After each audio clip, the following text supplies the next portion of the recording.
Okay, you guys, welcome to How Toxic Can They Get? This is a very important webinar for me, and this webinar hits home. This webinar is so important that it really was the reason how I went from point A to point B in my life. I want to start this webinar off by starting with you. When we think of toxic, automatically, we think of other people. We think of contamination and what people are doing. We understand if you have 100 fruit in your pantry, if there's one fruit that's rotten, that fruit may cause other fruit to be rotten. But we never think about that we sometimes can be the fruit that's causing all the toxic energy. So I hope you have your pen and your paper, because I'm going to give you notes. This is about reevaluating yourself. This is about making sure that you know whether or not you're the problem, you're not the problem. And I always tell people it's all about accountability. You have to be able to find something within you that can help change the situation that you are in. It doesn't matter what's going on in your life. You always want to reevaluate yourself and see, how can I make the situation better? How can I learn from it? How can I glean from it? So the first thing I want you to write down is, toxic. Write that down as your heading. Then I want you to write under that, me. I want you to ask yourself in your spare time, how am I toxic to myself? Start thinking about your mindset. When I'm thinking about something, am I executing my plans? Am I doing what's best for me? Or am I putting it on the back burner? You can be very toxic to yourself if you tell yourself, and this is the greatest example, because I am working out and I'm getting a healthy lifestyle. I have my juice here that's supposed to give me energy instead of a Red Bull. I have all these things going on to make myself be a better person for me. Remove all the toxic traits that I have, because your girl can just eat, snow crabs and potatoes and boiled shrimp and all types of sodium, all types of salt. I can have me an energy drink. I can drink me a Starbucks coffee. There's so many things that I can do and put in my body, but are those things helping me get to where I want to be with my size? Are those things helping me get to where I want to be within myself? That's what's extremely important, number one. So that's just an example, just in case you're an example of, am I being toxic? Because see, what you have to understand is the exercises you do every single day with yourself, they are making you or they are breaking you. And they're also going to be a domino effect of what you allow other people do. The way you treat yourself, it exercises the right of how you want to be treated. Every morning I do a routine. I get up, I meditate, I pray, I listen to my worship. I do, prayer and praise and worship. And I never forget, this past week, I had a phone call. Well, it was my goddaughter's mother. So I thought something was wrong because she never calls. And so when I answered the phone, I went against my normal routine and I answered the phone, and she didn't want anything. And I told her, I said, well, I thought you wanted something. I thought you was an emergency. I'm going to have to call you back. I'm in prayer. And she's like, oh, I'm sorry. Instantly it hit me. The way you start your day takes you throughout your day. You have to remove whatever you do in your routine, whatever your robot is, that's your self-care for you. To remove every toxic thing within you. They said it best in the Bible. We have to die to ourselves daily. That is the first thing. You want to make sure you die to you daily. When you die to you, there's not a lot of things that can go on around you that can hinder you. There's not a lot of things around you that can distract you. And also in the morning, one of the things I do, I have mental clarity. I do mental clarity drops because it allows me just to breathe in and breathe out all the toxins that are in the air. There are so many things that you do within yourself mentally, physically, emotionally, spiritually, to make sure you don't allow any toxic traits, any toxic fumes, any toxic things within your life. It's also about eating and lifestyle. I make sure I juice. I make sure I put the right things in. And then not only do I put the right things in for as my body with liquids, I have the right minerals in my body. I have the right essential oils going to relieve all types of, whether it's COVID, whether it's whatever else is in the atmosphere. Those are all things to make sure that I'm not putting toxic things in my life. And then you spiral down to the next thing, your mindset. When you are not putting toxic and allowing toxic things in your life, you then have no problem with removing toxic thoughts. In order for you to remove toxic thoughts, you have to always affirmate. So make sure your day and you remove toxic traits from you is because you're affirmating. You're speaking life into your atmosphere and you're taking away the negative thoughts of anything that can be within your life. And not also what you see, what you read. I don't see a lot on social media because I don't have a lot of people that I'm connected to that's going to give me toxic thoughts. You never know, because we're getting into people. We're about to go into family, relationships, friends, church members, co-workers, and all of that is connected to what you see. You could be having a bad day. If you have people around you that are toxic, then your day is going to could get worse if they're not implementing great things into you. That's why you want to make sure what I see is not toxic. And I get it. I like watching comedy. I like watching, shows. I like reality TV shows. I don't overindulge in them. Sometimes I look at the highlights. I love Love and Marriage in Huntsville. I like the show. Because I look at a lot of things that go on in the show. But I'm going to be honest with you. If I'm having a bad day or if it's something going on, I'm very guarded with things. If, say, every marriage and relationship isn't rosy and it isn't always just the best of the best. Say if something is going on or I'm a little bit, disturbed by my husband. I'm a little bit mad. I'm going to watch what I watch. I'm going to watch what I listen to. A lot of the toxic things that you put within you is only going to make you 10 times worse or 10 times, madder or holding a grudge longer than what you really want to hold a grudge. So you want to make sure what you are putting into you, what you are putting around you does not make you feel more toxic than what you already are. You're already waking up every day and dying to self.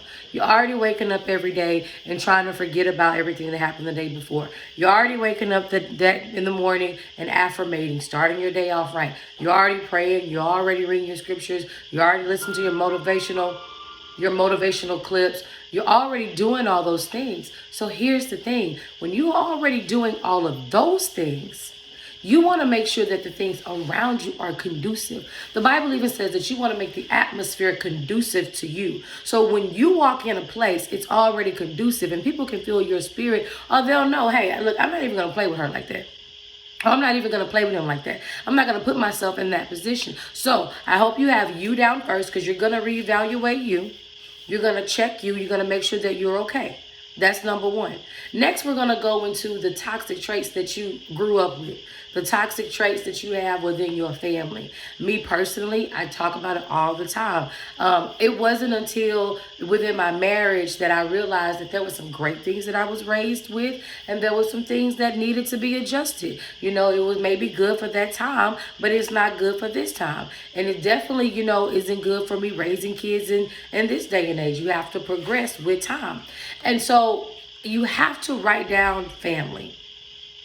And when I say family, I'm talking about if you were raised mom, dad, sister, brother, whoever. A lot of what you do, a lot of who you are is because of how you were brought up. A lot of how you date ladies is because of how you saw your mom date. A lot of how you hold conversations with your kids is because of how you saw your mom hold conversations with your kids. A lot of you have the friendship patterns because you saw your mom have a friendship pattern. A lot of you have a certain relationship or a certain way that you view men because of the way you and your father. A lot of you may have more homeboys and homegirls because of you had nothing but brothers. A lot of you, may feel like your sister is the only person in the world, or your sister is somebody that you don't want to be around because that's all you were around. So however you are living in your adult life is based off of the things you were doing in your childhood. And this is a question I want you to ask yourself, write this down. Was my childhood toxic? That's going to take a lot of thought, because you have to ask yourself, the woman that I am now, the man that I am now, how connected is it to the family that I was brought up with? Yes, mom did the best she could. Yes, daddy did what he could. But am I going to use that excuse for my children? Am I going to allow what my daddy did to my mama be the reason why I treat men the way that I treat them? Am I going to allow the way my mom treated her boys versus her girls, or her oldest versus her youngest, or this baby daddy's child versus that baby daddy's child? Am I going to carry on those same toxic traits? Am I even going to allow that to trickle down into my adulthood? What in my childhood has meshed into my adulthood, and it is toxic? How much do I allow my family access to my personal life? I tell women all the time, if you are wanting to be married, a man cannot lead you and be led by your mama and your daddy. If you want to be led, a man cannot lead you and have your grandma, your cousins, your whole family making decisions for y'all. Every time it's something that's going on, they have to have a family conversation. I kid you not, my family still has a group text. If there is a situation that happens, everybody's going to get on the phone. They have several group texts with everybody in it. One group text with everybody in it. One with certain people in it. One with another group in it. Because everybody wants to talk about the things that are going on with everybody. That still doesn't allow you to live the life. Group texts are for things like if you have, morning motivation, or it's funny things that you're putting in a group chat to make each other laugh, or if you're doing a family vacation. But if your every problem, and I want you to write this down, how much of my issues does my family have involvement in? If you have an issue right now with your child in school, how involved is your family? If you have an issue in a relationship, how involved is your family? If you have an issue on your job, at church, with your friends, how involved is your family? Because the involvement of your family is not only affecting you, but it's becoming toxic because you're not really making the decisions that you want to make. You have to understand all of this is going to connect to your relationships. When you want to get married, when you get married, the importance of that. Because the Bible says you are to leave and cleave, which means you are preparing yourself for the family that you're going to create and not the family that you came with. Now, it doesn't mean that you run away from your family, you don't talk to your family. No, you put people in their positions and in their places because there is a time and place for everything. Because I'm telling you, if you don't position your family now, if you don't get your family under wraps now, when you prepare to be in a relationship, the first thing that's going to happen is your family's going to want to know your every move, and if you won't be strong enough to tell them no. So, while we're on family, we're going to just keep going down. The thing I want you to do is I want you to start doing this. I would like for you to start scaling back on how much you tell your family. Now, I believe personally, in this world that we live in, if you're going somewhere, somebody needs your location, something. I don't share my locations with my husband or anything, but if I'm out of state or if I'm out of town and I'm filming, I'm doing something, the first thing I'm going to do is I share my location with him while I am away. Because I want somebody to know if something happens, my last whereabouts. That's just me. It's a precaution. But to let them know, hey, I'm finna go out to eat. Hey, I just made it and I'm here to eat. Oh, he's finna walk up now. Oh, this is my mom calling. She wants to know if I'm still done. This is my sister calling. She wants to know if I'm still done. You're going to have a level of privacy that's going to become toxic. And you want to ask the question, how toxic can they get? Your family can become very toxic if you wait. And the reason why I'm saying this, I've seen it happen two ways. I've seen where they've let their family go, where they put their family in their proper positions, and the family got mad, and then found themselves, distancing. And then I saw it to where they never told their family anything. They allowed their family to be a part of their marriage and their relationship, and they lost their marriage. I want to talk about something, and I rarely talk about these things because we're on Marriage in Huntsville. Love and Marriage in Huntsville. We're on that topic. I was on that show. If you watch the show, it's a very good show, very good timeline. But I want to give you an example of how toxic can they get. There's a couple, Marcella, and Tisha. If you watch it, you can put in the comments that you watch it, because you know exactly where I'm going with this. A lot of times, grandmothers are nannies. Grandmothers come and they help. If you ever watch the show, right now Marcel is dealing with depression. He's talking about the depression that he's bringing. He has not talked to Tisha about the depression. If you've watched previous seasons in the show, Marcel and Tisha cannot even have a conversation as husband and wife because Wanda, which is Tisha's mother, is right there. And every time Tisha wants to say something, Wanda talks for her. So Marcel is just not having, the only thing he's having with his wife that's private is sex. And I'm just going to be honest.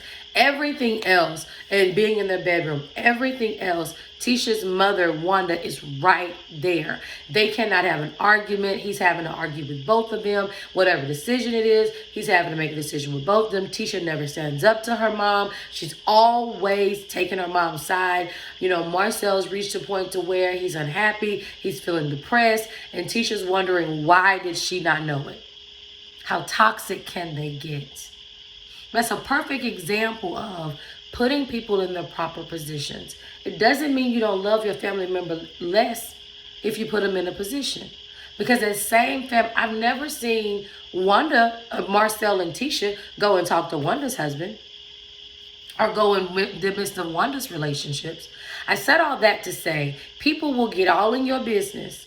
They will try to figure out the flavor of your Kool-Aid. They will try their best to tell you what to do, what not to do, run your life, run your marriage. And it all started from the mindset of you not realizing that I have to watch how I'm allowing people to be toxic with me. That's number one. Number two, have I put toxic people in their place? In the Bible, just like Jesus, there was a time where he had to, okay, you know what? I gotta go be busy about my Father's business. The Bible was so strategic to show us that yes, kids lived in their parents' home, but they left and they went and started another family. They left and went and did things. And a lot of times when these kids left in the Bible, they didn't come back. They went off to do something else. The only time the daughter came back is if the husband died or something happened. But we have to understand that it is okay. Because when we're getting into relationships and when we get into your past relationships, one of the things you're probably going to point out is you allowed either somebody or you allowed the way you thought and functioned to get in the way to cause toxic traits to even start and trickle down within that relationship. So you want to make sure you just scale back on how you allowed, what access you give your family. And by all means, if you're in a relationship now, if you're getting a relationship, keep your family out of your business. Don't tell them when you're mad at your man. Don't tell them when you're mad at your woman. Don't tell them when you're getting into whatever's going on negative. Because the first thing when they call you, they'd be like, oh, I was just calling to check in. How's everything going? Y'all okay? That y'all okay is a door opener, and then you're like, yeah, we're fine. Well, I'm so glad you guys are doing better. I hate to see y'all fussing and arguing. So now it's a conversation on top of a conversation. And so now every time the motherly instincts, and this is another reason why when they say how toxic can they get, I want you to think about this too. You don't want to put your family in a position to feel like that they have to babysit your marriage or your relationship. They may not have started out toxic, but you gave them access. And so now you don't want to give them access, but it's too late because you've allowed that toxic trait to sit in. A lot of you may have done it in the relationship you are in now. Gotten mad, had an argument, whatever the case is, and your family got in it, and then your family knows everything, and the next thing you know, your family's all in your business, and they're in your business this week, that week, next week, and every week to come. And now you are ready to enjoy each other, and you cannot. And they don't want to hear anything about, oh, I don't want you in my business. No, this is our marriage. It's just like when people put their business on Facebook. As soon as you put it on Facebook, the next time you put your whole relationship on Facebook when you break up, everybody looking like, well, what happened? Because we're all in this relationship together. That's what happened when you are dealing with a toxic mental trait that trickles down to allowing toxic people in your life. So what about your friends? That's your next category. How toxic are my friends? Number one, how much mental space do your friends give you?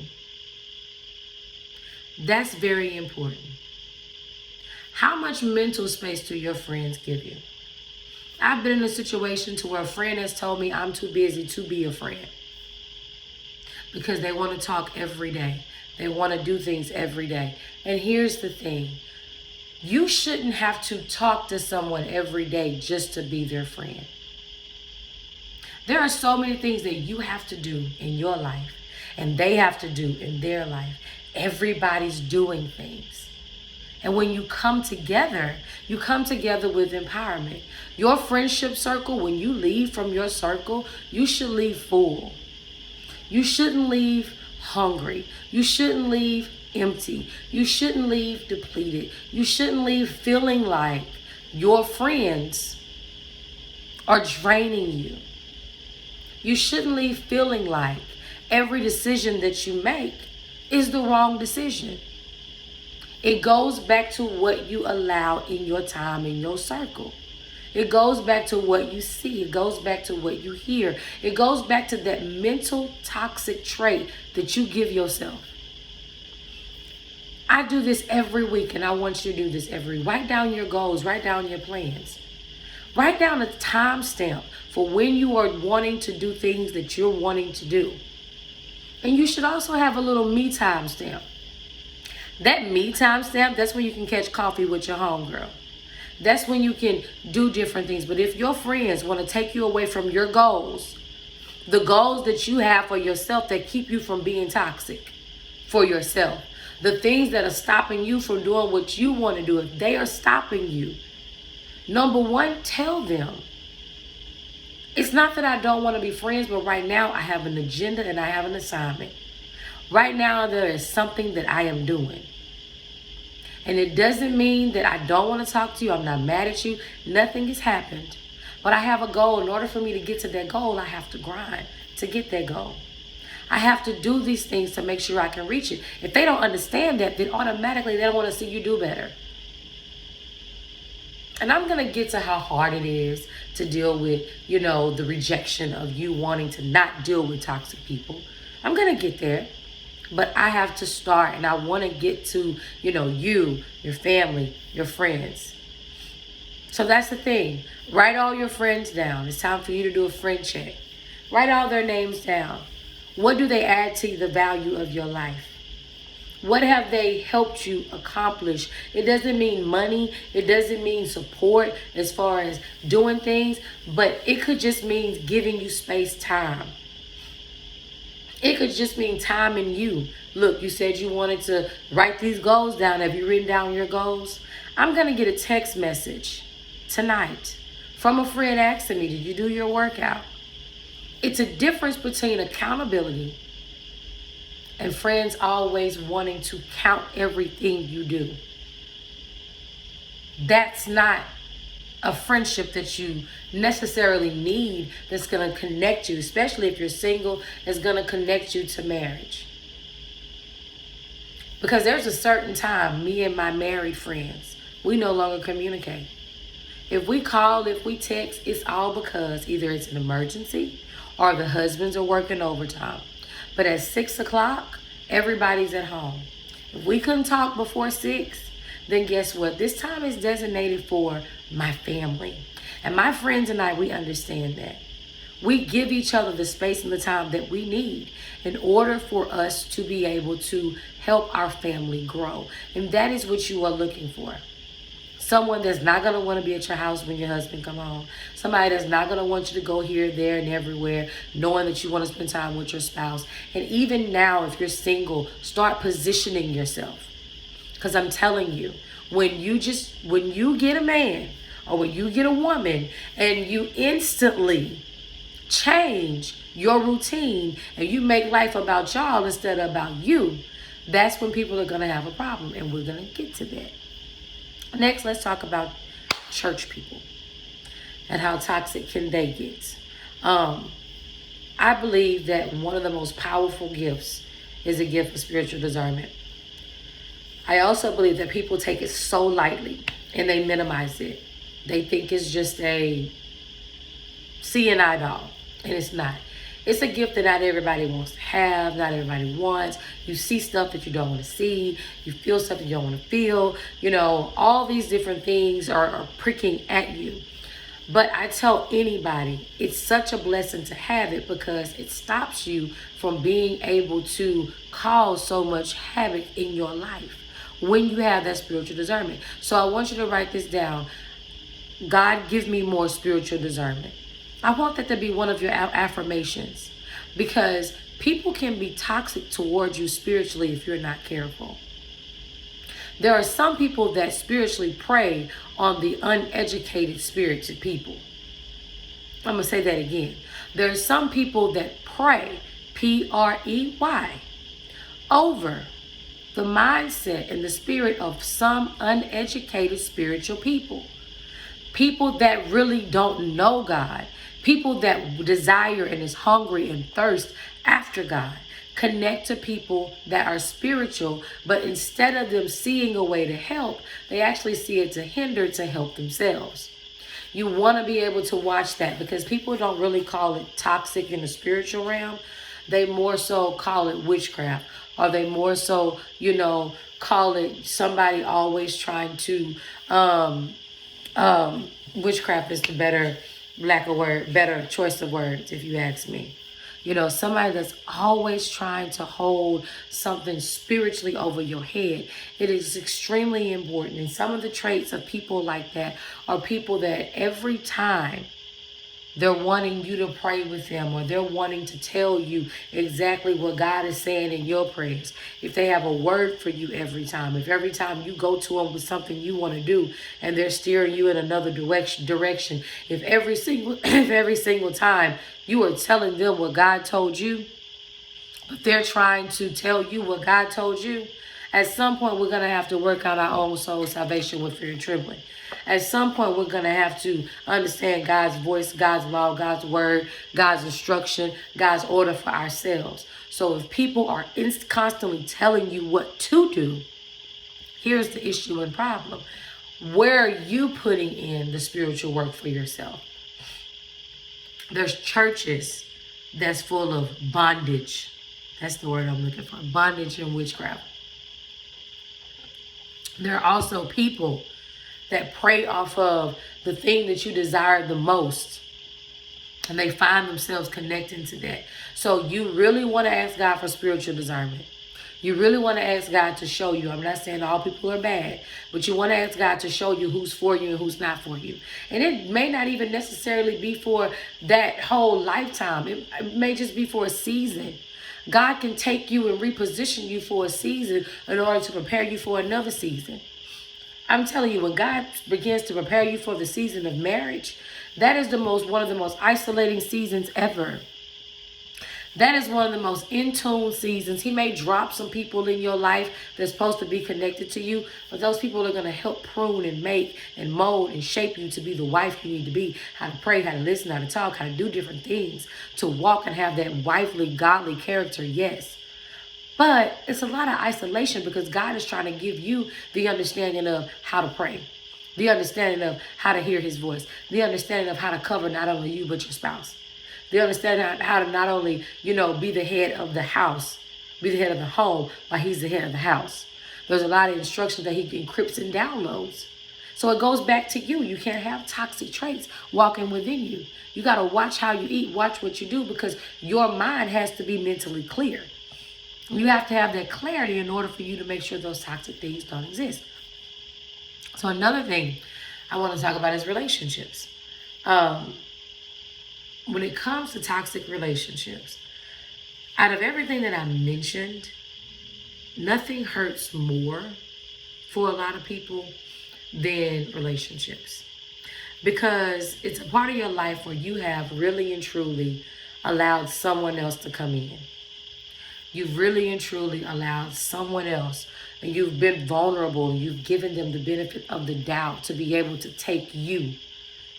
And you put yourself in a lifeless state. I don't know if that's what the vulnerability and that's what the love, feels like in a relationship. It's almost as if I'm blind, can you lead me? If I can't walk, can you walk with me? If I can't lift myself up, will you hold me? If I'm faint falling, can you pick me up and carry me? I'm trusting you to do all those things for me. I'm trusting you to love me in ways that I've never been loved before. I'm trusting you to show me that my heart is everything to you. Those are all great and wonderful things that we want and desire in a relationship.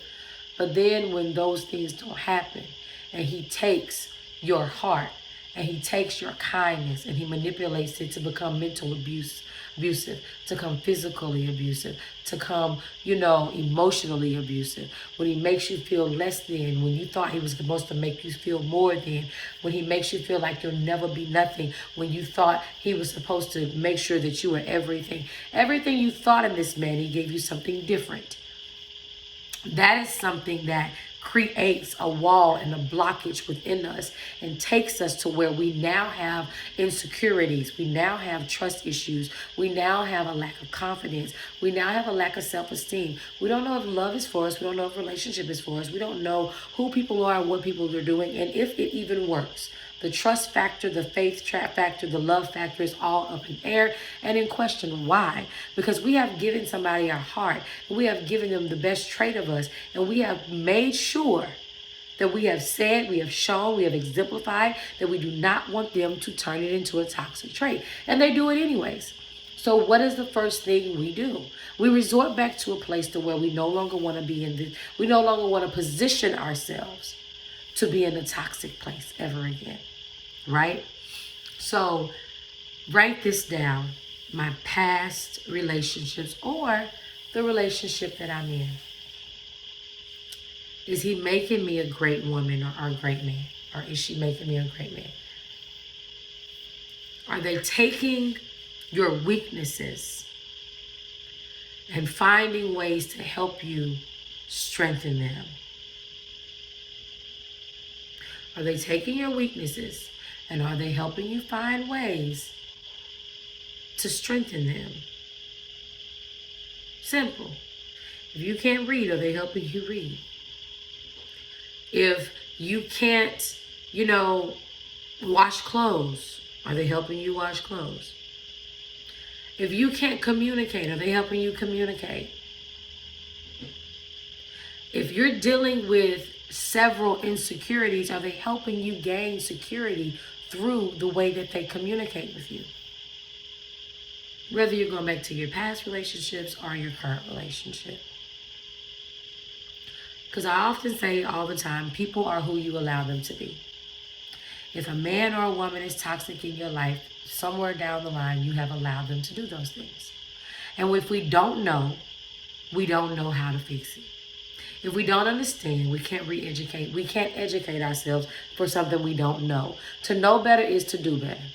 So the fact that y'all know now and you're about to get the tools now, can you fix a relationship that you're currently in? Yes, you can. Is it going to be work? A lot of work. But it comes with communication. It comes with understanding. When you are being communicated to a certain way, is that communication uplifting? Is it empowering? Or does it seem like it's gaslighting? Does it seem like it's manipulative? Does it seem like it's vulgar? Does it seem like it's belittling? If it seems like those things, those are toxic behaviors. You have to ask yourself, how toxic can this relationship get? People think that toxic is, oh, he's cheating. That goes further down the line. He's toxic or she's toxic when you look at yourself in the mirror and you question who you are because of what they said. It's toxic when you look at yourself and you look at your plans and you realize that everything you had planned and thought for yourself, you're reevaluating it based off of what they said. When you move, when you function, and when you do things, everything is based off of trying to make sure not you're happy, but they're happy. Those are toxic traits.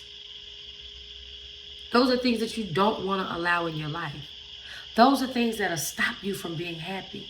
Because you carry on a new you and you no longer are you, and you find yourself putting yourself in a position to where you no longer want to make you happy, you make them happy. Even put yourself in a position to where you forget what your happiness is. It goes all the way back to you. You control how your family, your friends, your church, who you're in a relationship with, and also your coworkers. When your coworkers and when you are doing things, is everything split? Is everybody doing work?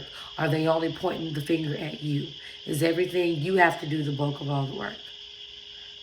Toxic just doesn't mean communication. Sometimes toxic can mean with getting in my space, my me time. Why am I the one who always has to do all the paperwork? Why am I the one who always has to come in to work on my off day? Why am I always the one that has to stay late? Why am I always the one who has to come early? Why am I always the one that's having to do everything? But I'm not getting the appreciation that I deserve when it's everything. It's toxic. Toxic, toxic, toxic. And it could be very draining. That's extremely important. So you may ask, what do I do, or how do I handle myself, or how do I handle situations if I'm dealing with toxic individuals? Number one, I'm going to be honest. You have to mentally prepare yourself to not allow people to block you. When you realize, when you look back over this list, and when you look back at this replay of this video, and you watch this, and you dissect things within your life, ask yourself, how much in the category of people am I putting myself first? When it comes to me, how much of me am I putting first?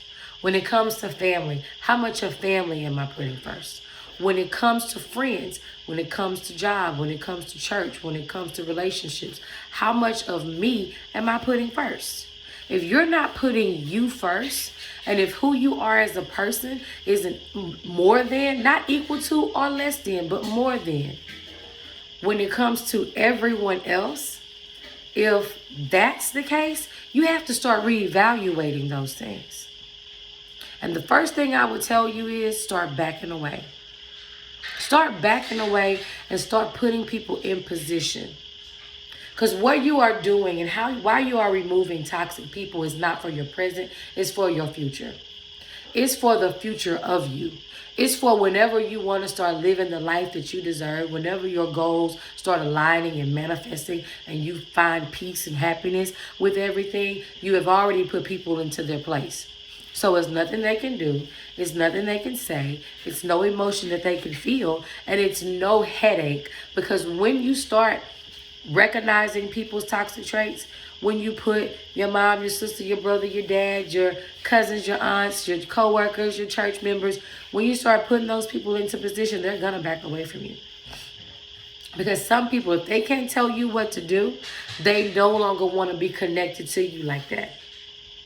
They may want to make you feel bad for you wanting to live your life. When you recognize the toxic traits of others and you see how toxic they can get and you no longer want to put yourself in that position, be prepared to be alone but not lonely. Because people then don't want to rock with you as hard. This is my issue. And this is my testimony of toxic people and why this is so important to me. Let me get me something to drink on this. Because I don't see myself stopping. I didn't realize how many toxic people were in my life until my marriage. I didn't realize how many toxic people were in my life until I decided to get married without the approval of the world, without the approval of people. I thought that I can just make a decision based on me, based on my happiness, based on my kids, and everything was going to be okay. I soon found that you're making decisions and you haven't talked to us about it. You haven't said anything to us. We haven't met anybody. We haven't done this. We haven't done that. We don't know if we like them. We don't know if we. And I'm thinking to myself, I have to wake up to this man every day.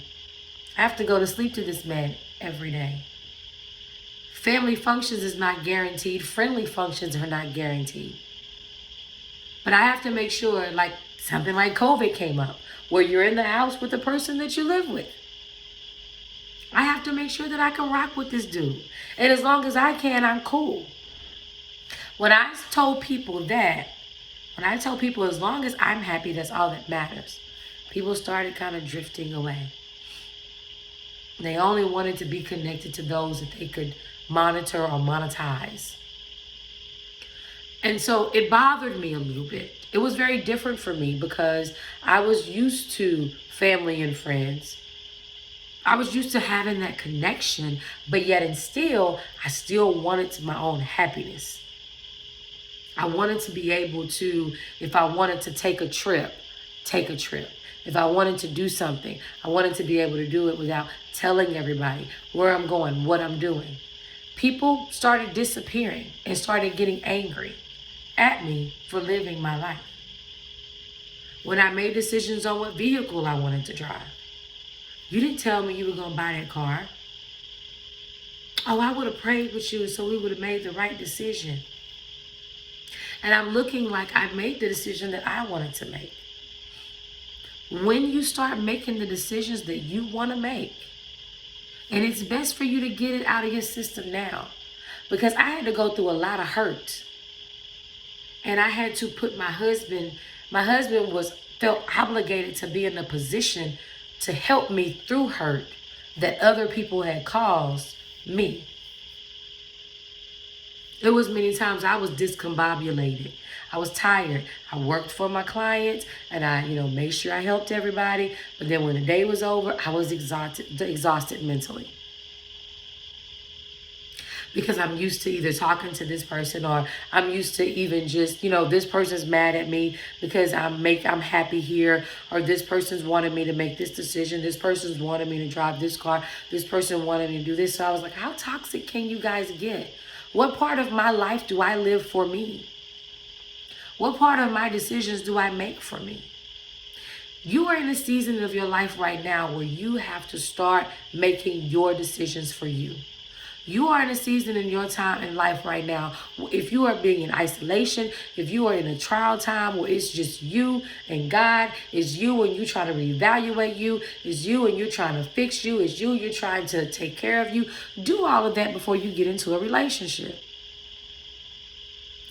Because when you get into a relationship, it's more relatable than you going through a crisis of something with toxic people that you never put into their position and never put into their place. And when you put those people into position and into place, you may have put those people into position and into place afterwards. So guess what happened? What happens is you find yourself in a position to where, boom, everybody around you now is mad at you. Because you are living the life that you want to live. And that's one of the most dangerous feelings in the world, is to have a feeling to where you're trying to figure out how you can please people without pleasing you. And then you wonder why every move you make, and I want you to reevaluate that. How much of your moves now is calculated by others? How much of your move is calculated by what everybody else wants you to do? How much of your moves is dictated by people? How much of your moves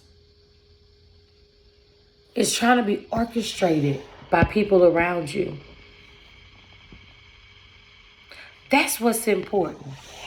If your moves are making everybody else tell you what to do, how to do, when to do, and all the controlling, toxic people can start controlling you in ways to where you don't even know whether you're going or coming.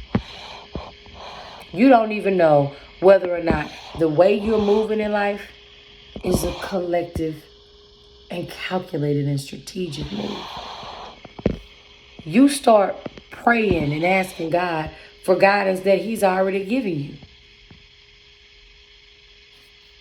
And so that's what's important. So as you look back over this video, as you look back over the things that you have dealt with in your past, the things that you have dealt with within your life, when you begin to look over those things, how toxic are people getting when it comes to you? How toxic are the traits of others trickling down, domino affecting into your life? It seems like it almost will come off as if you're people pleasing others. But it's small traits that sometimes you don't even recognize or realize. It's small traits that you don't even understand that has came into your life and you didn't even know that you have to seek the approval. You have to wait on the acknowledgement. The validation is important. Because eventually, the time will come when your every move, they are going to try to run it. They're going to try their best to sabotage you. If you don't get a hold of it now, baby daddies, baby mamas, if you don't get a hold of them now, what's going to happen is they're going to find themselves still trying to find ways to wreak havoc in your life, to be toxic in your life.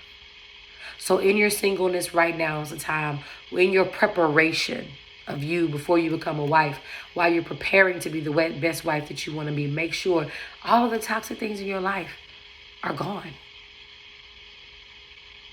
This video is here for a playback. I want you to go over those exercises. I want you to reevaluate yourself, every part of those things. Then I want you to watch the end of it. And I really want you to check off the list. It's time for you to put people into their positions, into their spaces in life. What are they doing and what are they giving? Are they making the leaves on your tree full? Or are they making it seem like you're always in the season of fall, to where every leaf on your limb is falling? That's what's important. God is putting seeds into your life and bringing people to make sure it grows, and positioning you to make sure you nurture, you're harvesting. But make sure the people connected to your branches are great to make your leaves grow. One bad apple will spoil the whole tree. One fruit that's contaminated in a bunch, all it takes is one worm in one fruit, one spider in one fruit, one maggot, one gnat, one anything. Before you know it, it's connected to all the other fruits. That's what's important. So when the fruit of your mind is correct and right, the fruit that's bearing on the outside, if it's not fruit, it's something about organic fruit.